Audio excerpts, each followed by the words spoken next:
Hi, I'm Roy Coughlan, and I'm the creator of the podcast. You can find everything about me and the 5 podcasts on bio.link/podcaster, and you'll find it in the QR code there. I'd also like to thank my sponsors.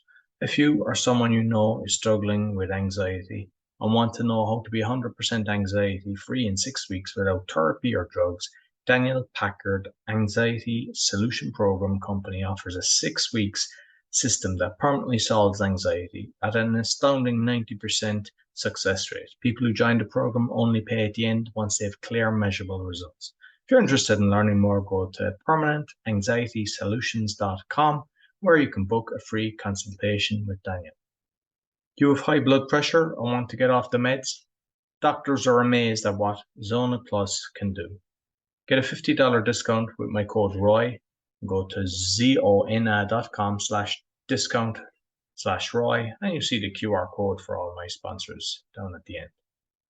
Quality Polish manufacturer of metal products for telecommunication and workshop equipment and other metals. If you'd like a brochure, you see it in the QR code, and you just let us know if you would like a quotation shipped internationally and very competitive rates. I hope you enjoy this week's podcast.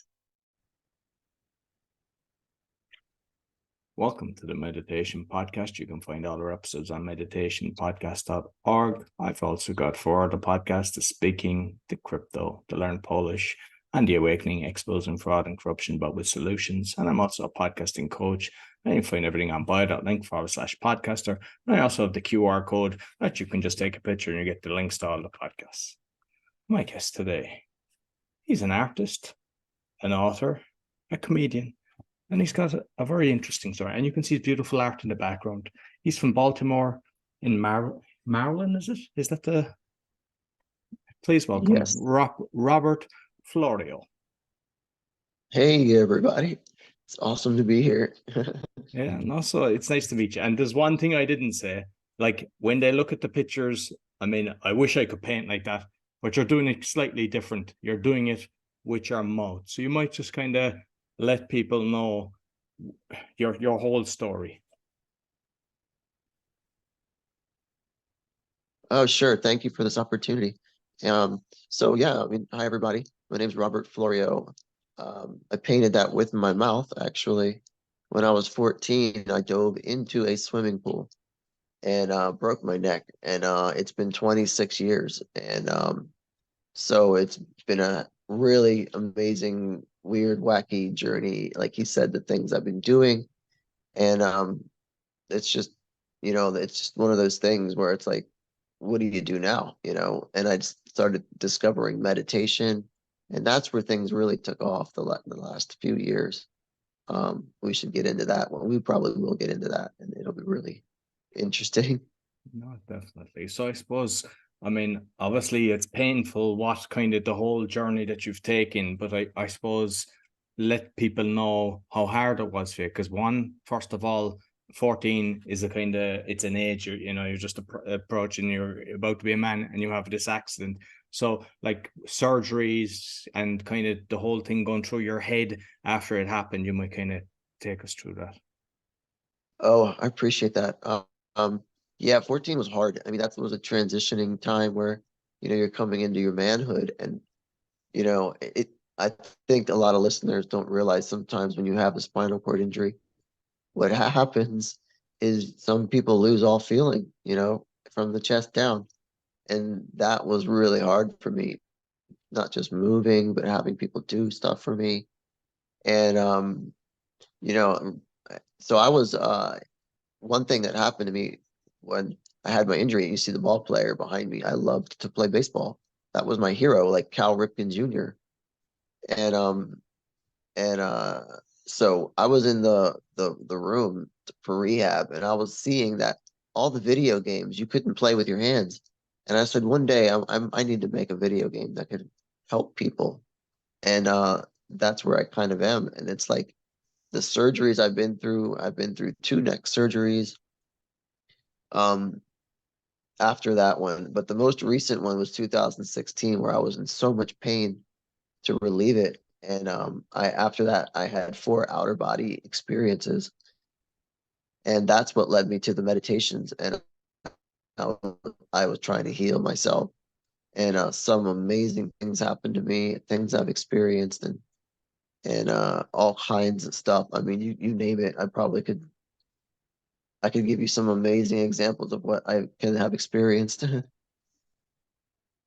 Well, I suppose let us know the If first that time it helps. happened, because normally when these things happen, we don't know what's going on. So your very first time, what exactly did you feel and what did you see? What happened to you?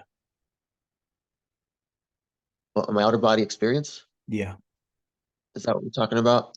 yeah. Well, I was really sleepy and I was in my bedroom and I just said, let me take a nap. And I closed my eyes just like I am now.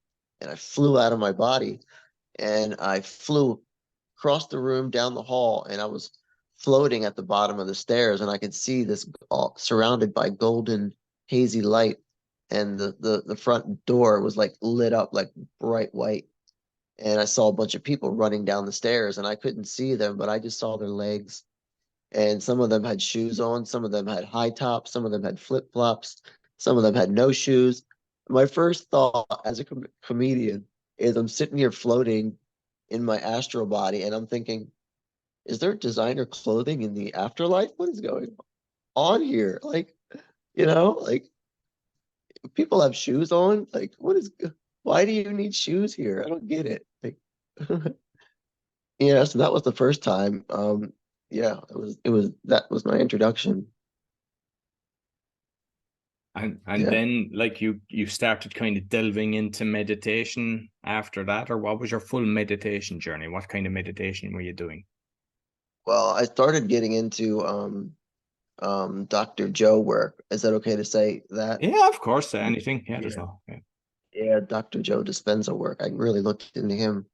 I think I saw like a rewired thing on a show and I was watching it and I was like, holy crap, you can heal yourself through meditation. And so I started getting into that. And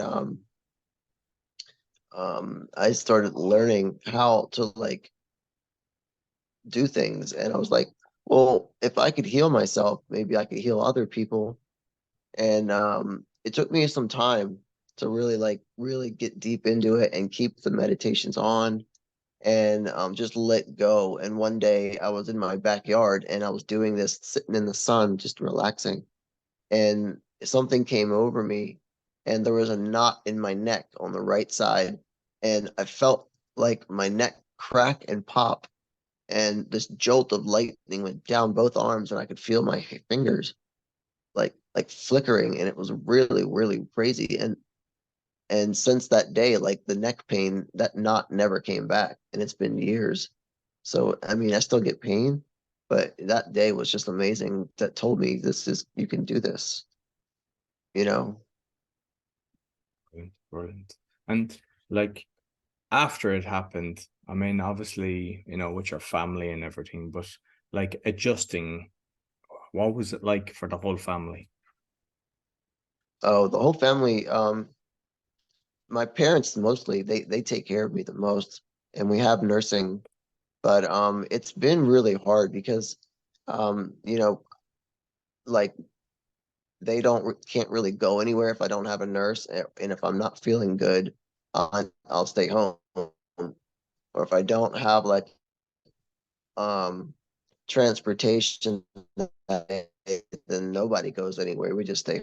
But I had to get out and be with friends. I lost all my friends, like all of them, like just gone. They didn't want to hang out with me anymore. I guess it was a weird age. Even till this day, it's still kind of a weird thing because like I feel like I don't have that like solid backing. You know what I mean? Like you have when you grow up with kids that you've been with your whole life, and then they're just gone and not around anymore and you live here, it's just a weird feeling. So that was hard, but I got through that. A lot of prayers, a lot of things like that. My other part of the family, they have their own lives, so it's kind of like they aren't really involved in taking care of me. So that's kind of difficult when you really need that sometimes to really figure out like what's their role and how to bring them into it. So yeah, that's those sort of things are a common challenge for a spinal injury. Okay. And I saw, because I was looking at some of the videos, and I see, and I've come across that stuff before. I see a Renu, because I could see the picture of you. I don't know what age you were, but you were obviously an adult. But then when you started taking that, you look 10 years younger. Oh, with the Renew, the Yeah. ASEA? Yeah. Oh, I'm glad you brought that up. Yeah, because that's another thing that I was praying and meditating about one day. I said I was in so much pain. I was like, there's got to be something out there that's in the works that's already people are using. So I got a phone call one day from my sister, and thank you for bringing this up because she called me up and she was like, "You got to try this." And it was this liquid water. It was made from like the sodium in your body, and I was at first like, "How can that help?" And then I started looking at the science about redox molecules, and the redox molecules are in our body. They are basically the powerhouse, the generator, the energy for the cell to regenerate. And it's a cell signaling molecule. So it signals to your DNA, like to repair itself. And this biotech company called ASEA figured out a way how to stabilize that molecule outside the body. So I got the gel and I got the water, the Renew 28, and I've been drinking that for since like 3 or 4 years now. And I tell people about it, and like it's forever. You can put it on your face. You can give you like a facelift, pressure sores. I spray it in my eyes. I drink it. I haven't had a cavity in 3 years since I started using that stuff. Like it's it's it's like it's almost like the fountain of youth almost, like, because it's your body, so you can't reject it. And it's anti-inflammatory, anti-aging, antifungal, all these like anti-properties. And it's like it's amazing. I really am blessed to have that in my life. So thank you for bringing that up. Yeah, you can take a look at that on my website, some of Yeah, the stuff that you can go yeah, to, yeah, Robert. definitely. And which, like, because you were on a lot of medications for the pain, you were able to reduce the medications because of that as well, I believe. Yeah. Yeah, I got off a cold turkey. I went to a meeting that they were having, and I was on oxycodone and morphine for almost more than 7, maybe 8 years. Um, and so I went to this meeting they were having, and I said, if this stuff really is legit, I'm gonna do it like full on, right? So I stopped all of that day, and I started piling on the gel every day, like 3 times in 5 minutes to get like into the 3 layers of skin. And I was drinking it, and within it took me like 6 months to really start feeling like it was doing something, like because my body had to rebuild the levels of redox in my system.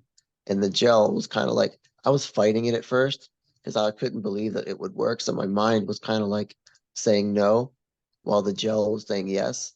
So it took me a little while to get to there. But once I did, I was like, yeah, it was a little hard at first to kind of like be like, I'm on this, because my brain was telling me that this stuff's killing me, this oxy crap, that people are hooked on.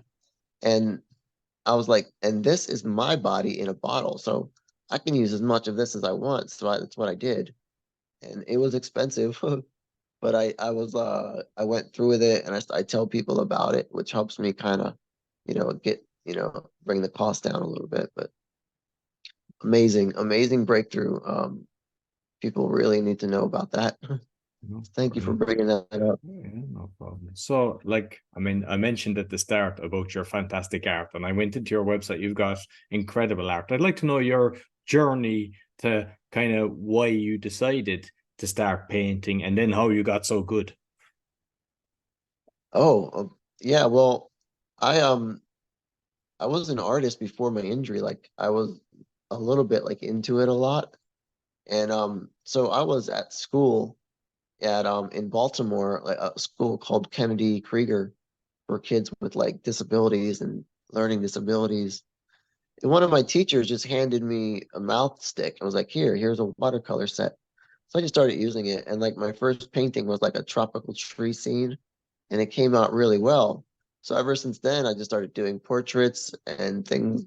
And I started recognizing that like the painting was like my escape, like, like the lonely days, the painful days, just the unbelievable like things that go through your mind when you have a spinal cord injury, because your whole life is flipped upside down and you have to make sense of it again. And nobody can relate to you. And it's like, how do you do things? You don't want to play sports, you want to hang out with girls. It's hard to figure all that out, especially at that age. So it was just a great thing for me to get into. Like it really saved me to get into art. I went to the community college um, after high school. I went to like a Christian high school. My parents were really helping me get there. And then after that, I went to the Art Institute of Pittsburgh online, and I got a bachelor's degree in video game art and design. And this is where like the story takes off, I feel, because you remember when I told you like in the beginning, like I was in rehab when I had my injury and I wanted to play my favorite video game, which was Earthworm Jim. Um, and I couldn't play it. I couldn't play any of them. Even to this day, it's still hard to play video games. Like, I have some tools and things to do it, but it's a pain in the butt to set up and get all that things figured out. So do you mind if I say something real quick? Like describe. Of course, yeah. Yeah. Okay, cool. So your listeners are hearing a story about something that is like when you put your mind on something and you're like, I know this is gonna happen. I feel like it's gonna happen. And you connect to the thoughts and the emotions of that happening. Like, quantum physics, quantum entanglement says it's the law. It must find you as long as you can stay attached to that energy. Well, I stayed attached to that energy, but it came in a way I could have never expected. Like, so I got that degree in video game art and design. I got out of school and I was looking for a job, and they were all kind of far away. I didn't really, go online like maybe I should and look around. And things were kind of getting worse with my neck pain. So I started getting into like stand-up comedy just to feel like I could do something in the area, let my talent kind of shine. I started doing that for like 10 years. Every once in a while, I'd get a ride. Like one of my nurses would drive me to a show around Baltimore, and I would do that. I would do like maybe, I don't know, 2 or 3 shows a month, which is a lot for me. I know most comedians do like 2 or 3 in a week. But so I got to do that. And so here I am now, and all the pain I've been going through, all the discovery and the things I've been trying to figure out in life, trying to find love again in my life, and with relationships, that's been hard as well. But um so here I am now, and I started learning about meditation and all these amazing things that are happening and you can do through it and the science behind it. And I thought, wait a minute, I have this degree. I should make a hands-free facial recognition meditation game. And I was like, how am I going to do that? So I started meditating on that. And here we are. Like, I put together a Kickstarter page, and it's on my website, um, just robertflorio.com. And um, we're trying,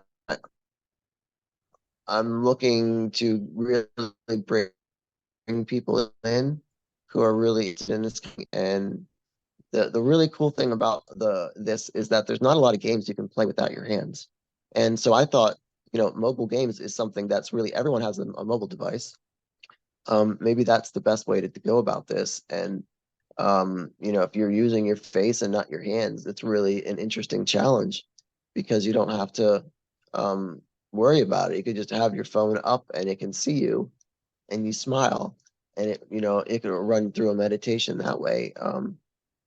And so I'm going through that. I'm looking in ways to expand on how to do kind of like what kind of games. And remote viewing is really an interesting one. I think might be like the top of the starting point, if you know what I mean. Are you familiar with remote viewing? Not really, no. Oh, it's one of those things where you can see things that are hidden.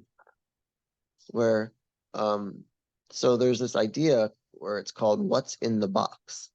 And I teach people this where we'll do like a 3 or 4 minute meditation together.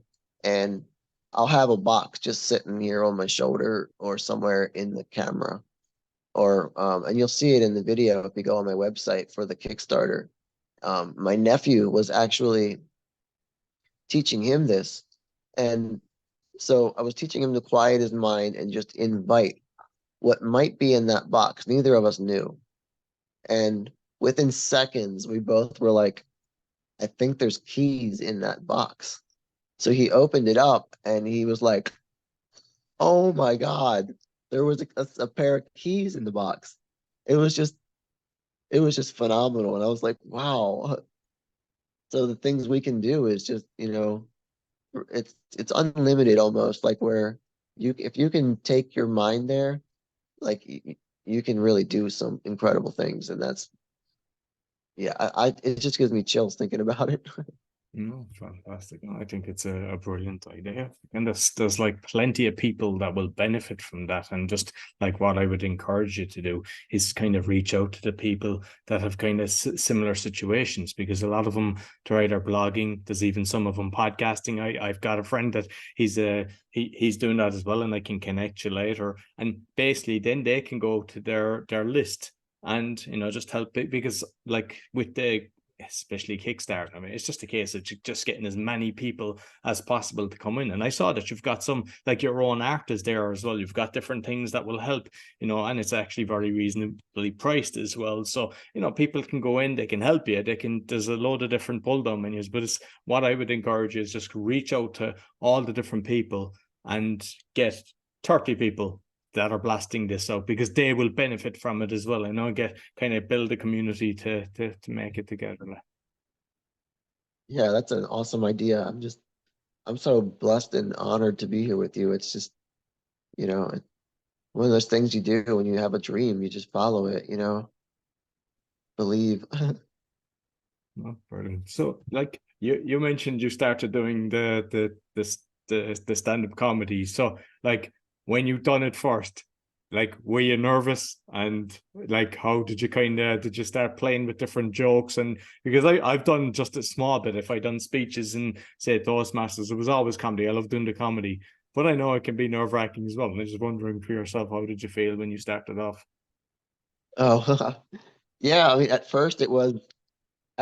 honestly, my first gig was at the Baltimore Comedy Factory, and that's a big venue, and they were doing like a contest. And I was, oddly enough, like my first time, I was just really confident, and I've never done these jokes in front of anyone. So I took like 2 weeks and I was like just writing down everything I could think of. And I took the list and then I refined it to the best jokes. Then I refined it again. So without even knowing, like I was doing the process of meditation, just building the confidence up those 2 weeks, like really preparing, really preparing. And that really helped. So I went on stage and I was in front of the stage, and it's really funny because the I didn't even say a word, and the whole crowd just bursted out laughing. You can actually see the video online. I actually recorded it. Um, and so I sat in front of the stage and I just looked at everyone really quiet, and I was eyeballing everyone. And they were just looking at me, and I was just building the anticipation. And then I just bursted into like my impression of Timmy from South Park. And I just went, oh, Timmy. And then everyone just started like, right, because everyone could relate to that because they see my disability, and, they see that it kind of like they make the connection. And I just kept rolling with that and rolling. And people were like rolling out of their chairs. And that just lifted the whole thing. And I was like, honestly, I watched their reaction, and I was like, I really like this. This is a good feeling. So I did some more jokes and people liked it. It was nice. It was a phenomenal like first step, like to show that like I like it just felt good to like express and let people see my talent. because for so many years, it just felt like I've been hiding, like, you know what I mean? It's just, so it was good. And then after that, I would go to different shows and, different bars, and it was a different atmosphere. You had to learn to read the crowd sometimes. So yeah, yeah, I'm really happy I've done that because it really helps, like doing shows and stuff. And comedy is really healing too as well. Yeah, laughter heals the soul, definitely. Yeah. So you're an author, and like I was going in looking at the reviews, they're all positive reviews. They're all kind of, writing beautiful things about it. So what was the reasoning behind the book? And you might just tell us what the book is about. Oh, thanks for bringing that up. So my book is called Life, It Must Be a Comedy. And I called it that because life is really hard, and comedy is something that allows you to see a window into possibilities, just uplifting, that. And so I got into comedy, and I was like, well, the book is basically about my whole life, like before my injury, after my injury, up to the point where I graduated college and started venturing into the comedy world and just exploring who I really am. And I think I published it in 2010. So from 2010 to now, there's been a lot of going on, but I wrote that and I was like, it's one of those things. It shows all the challenges I've been through with my relationships as well. The struggles I go through with the family and the good times, the bad times in life, the good times with the family. It's there's a lot in there about um, there. There's really something for everyone in it because it kind of make you laugh. It'll make you cry. Um, there's a whole chapter in there devoted to like um, I know your listeners are into meditation, and sometimes that can branch into your mind and the possibilities of the universe. There's a chapter in there where I met someone who was from another planet when I was a kid, and they were in my backyard, and I never really knew what the connection was to that until now. And so meditation has bridged that, but I've met many other people from other worlds. Some of them come to my house and they don't really stick around, talk. So some of that's in there, but most of it's like you can talk to them through meditation or sleep dream states, but to get them to actually come in and like say hello is a little different, I think. But it can happen. Anyway, I don't know why I went there. I just thought it was an interesting.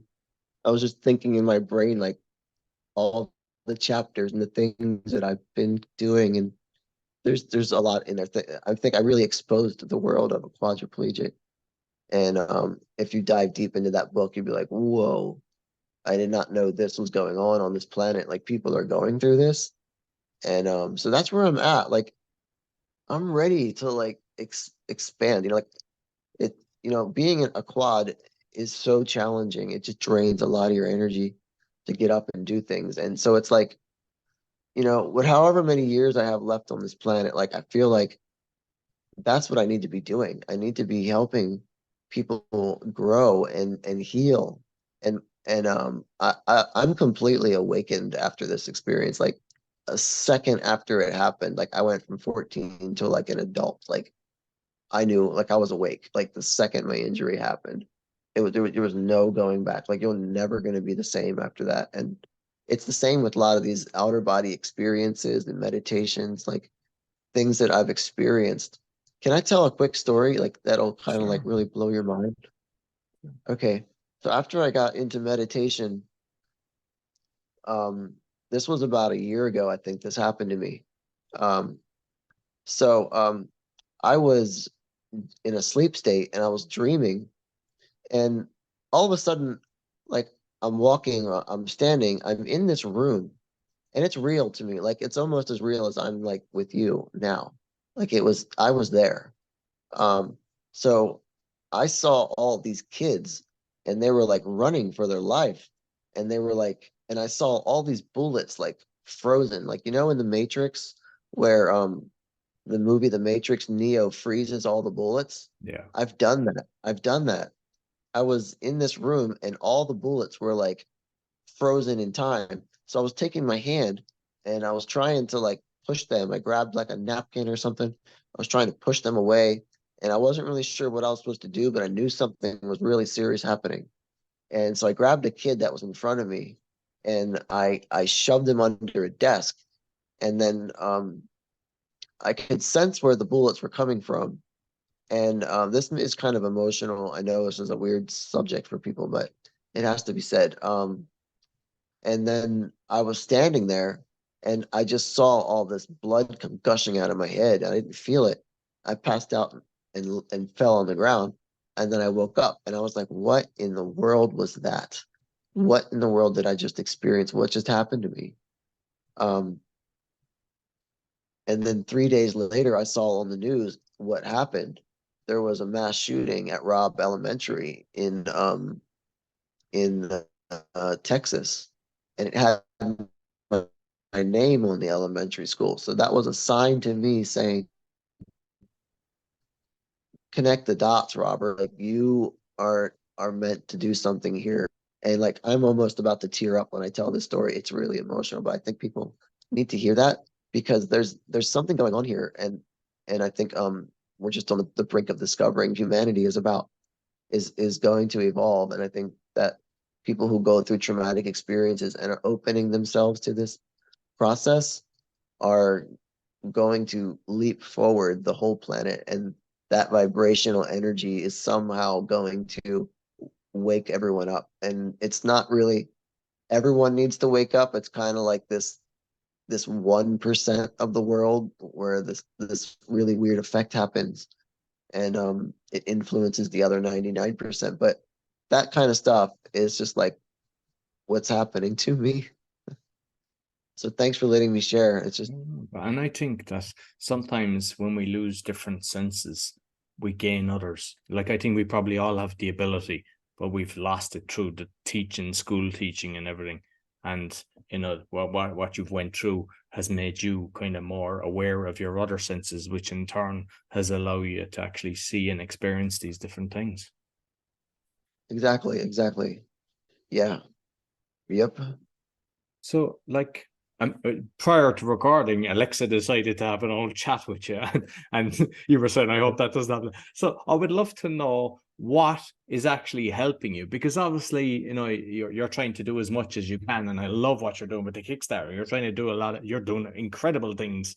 Like, but what things are actually, obviously, Alexa, you can talk to, but what kind of things are there that's really making your life easier? That's a good question. I think the things that make my life a lot easier the most is a lot of voice command stuff on my phone.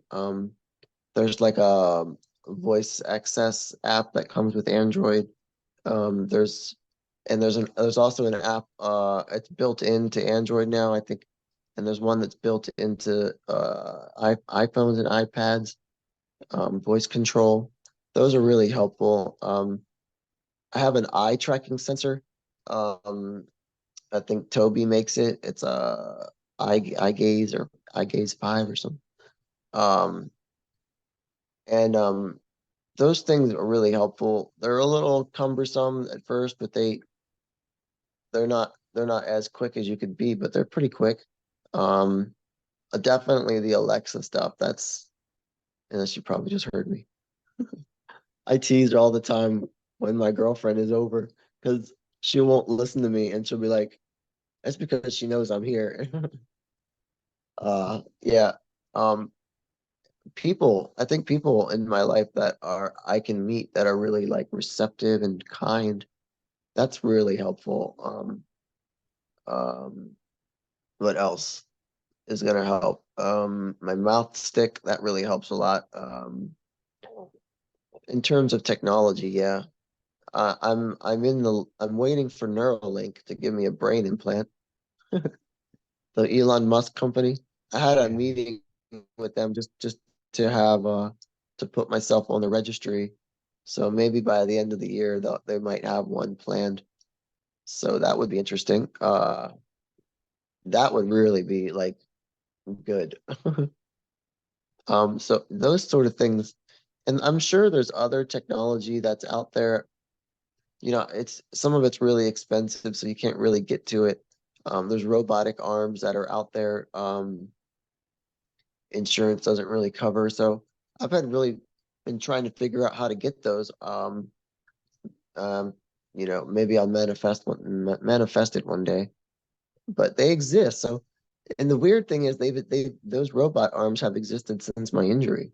So I'm kind of like, I've been thinking like, why haven't I had one? Like probably because they're like 30 grand or more.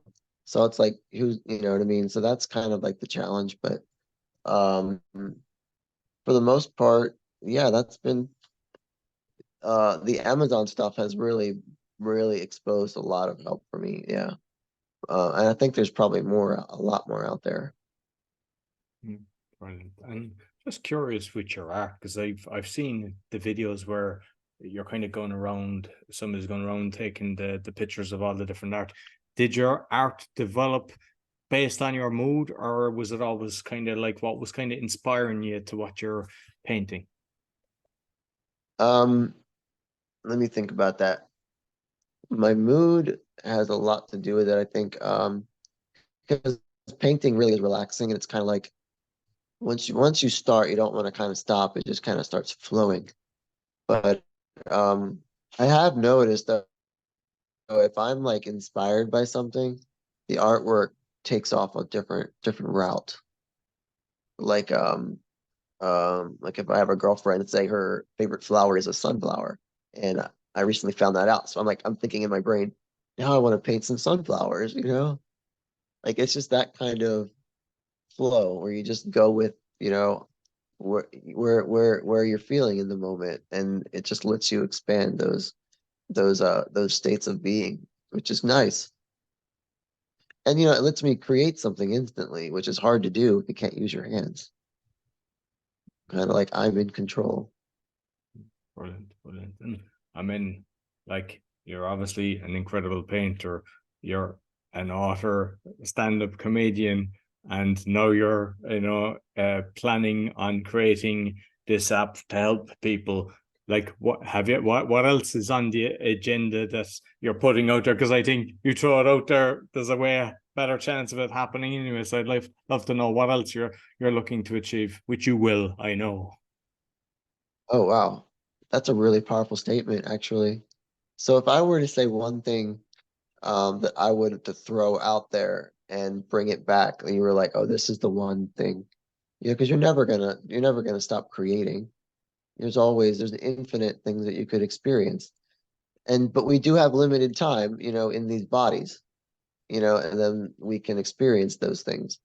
And so I would say the one thing that I would say that would bring all of this together in my lifetime would be a real sense that I'm I'm I would love to be one of the people that other people really know about and say, well, if there was a shift on the planet and there really needed to be some kind of, different way of looking at who we are, where we're from, where we're going, and what we're doing with each other. Like, are we really caring for each other?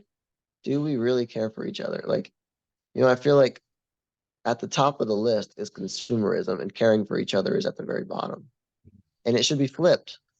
And when you flip it, you'll get better consumerism and better care because the products will all be geared toward helping you and, and not killing the planet. So I think that's a big awakening. And what's going to happen is um, there's what's already happening. And I've been recording this is there's a documentary that my buddy is working on. And so I've been meditating a lot, and I'll go out in my backyard and I'll just look out into the universe and say, is anybody out there? Would you like to say hello? And they'll say hello. And anyone can do this. Anyone. If you want to meet somebody and really be expanded on like what's going on, who am I on this planet and what on this little dot on this infinite universe of billions and trillions of planets and stars. Go outside and say, reach deep down in your heart and connect to that part of yourself that is unbounded, like a sense of innocence, and say, who's out there? Can you say hello to me? It's safe to do so. And these people will say hello to you. They'll show up. And it's really amazing. And I think that is one of the things that people do not realize. But that's the biggest secret on this having hidden from people. And it's hard to talk about because you start getting into, okay, well, what's the benefit of talking to someone from another world? And why are they flying around and what's going on? When you look at what's flying around and what's going on, it's alternate propulsion technology. And that does not want to come out. And that's why it's been so hard for all the ridicule and all the people being made fun of for, ETs aren't real. Oh, ETs are real. No, they're real. They're just as real as you. And as soon as that's exposed and people experience that on like an obvious and not a threat, it's not a threat. They're not gonna kill you. They're not coming to suck your blood out Hollywood has really portrayed it. And that's the real thing. That's just, well, they're not threatening at all. Because, and I'll just really quick tell you, the reason why they're not threatening is because when you get to a point at your civilization, and it makes sense that I've learned about this, is that once you've mastered all the war, you've gotten past war, you've gotten past, caring for each other and consumerism and all the things, all this thing, economics, you start experiencing what the power of your thoughts are. Because you can't travel to the stars at the speed of light. It's too slow. The only way you're going to get there is through the speed of thought. And that means that anybody now can communicate with each other anywhere. So that's like, one of those things where it's like, it's just, my mind wants to go there, just see that happen. It would just be awesome. Beautiful, beautiful. Listen, Robert, thoroughly enjoyed the conversation. I know people can help you, obviously, going to your website, and they can buy your art, they can buy your book and give you a 5-star rating, because that will all help in the algorithms. They can go into your Kickstarter campaign, and there's all different tiers that they can support you. And even just sharing, like if they're not able to actually even donate something, that they can just share with their friends who in turn might. Is there any other way that people can help? Yeah, I think the biggest way is just when you go to the website, robertflorio.com, you'll see the links to everything I've been doing. I think that is the hub where I've been trying to get, things rolling. And I just encourage you to, when you do go there, you're not just helping me, you're helping yourself, because you never know how things are going to happen in your life, and they're going to come in a way you don't expect. And they have to, because that's the unknown. That's what we're creating. We're creating in the unknown. Don't be afraid of the unknown. And I know that people, that when you get there, it's a little uncomfortable with this. This is amazing. And I just think it's just going to be working together with people and seeing this come to light. It's just giving me chills. It's really inspiring me. I'm really honored to be here. It's just really cool to see how things can come together when you stay connected to the energy of your future. And I think that's everything I've been trying to put together is right there. That's on that website. And it's kind of cool to say that. Like, so thank you. Well, no problem. I'll make sure, Robert, that I'll put the links both on the audio and the video. So that's all for the meditation podcast. You'll find all our episodes on meditationpodcast.org. You'll find all my further podcasts along with my coaching on bio.link/podcaster or on the QR code. And make sure you check out Robert's website, and also give him a 5-star rating when you buy his book. Until next week, take care. So I hope you enjoyed this week's podcast. You'll find everything about me on bio.link/podcaster with all my podcasts, and you'll find it, you see in the QR code in the graphic that's shown. I'd like again to thank my sponsors. So if you or someone you know struggling with anxiety and want to know how to be 100% anxiety free in 6 weeks without therapy or drugs, Daniel Packard's Anxiety Solution Program company offers a 6-week system that permanently solves anxiety at an astounding 90% success rate. People who join the program only pay at the end once they have clear, measurable results. If you're interested in learning more, go to permanentanxietysolutions.com where you can book a free consultation with Daniel. Do you fight blood pressure and or want to get off the meds? Doctors are amazed at what Zona Plus can do. You can get a $50 discount with my code ROY, zona.com/discount/ROY. And you'll see it in the QR code as well as Daniel's QR code. Quality manufacturer of metal products for telecommunication and workshop equipment and other metal materials. You'll see the brochure there in the QR code, and let me know if you would like a quotation, shipped internationally at very competitive price. I'd like to thank all my sponsors and also all my listeners. Be sure to give me a thumbs up, 5-star rating, share with your friends, really helps. And I also have a video on how to give a 5-star rating because a lot of people have wrote to me asking me that they don't know how to do that. Until next week, take care.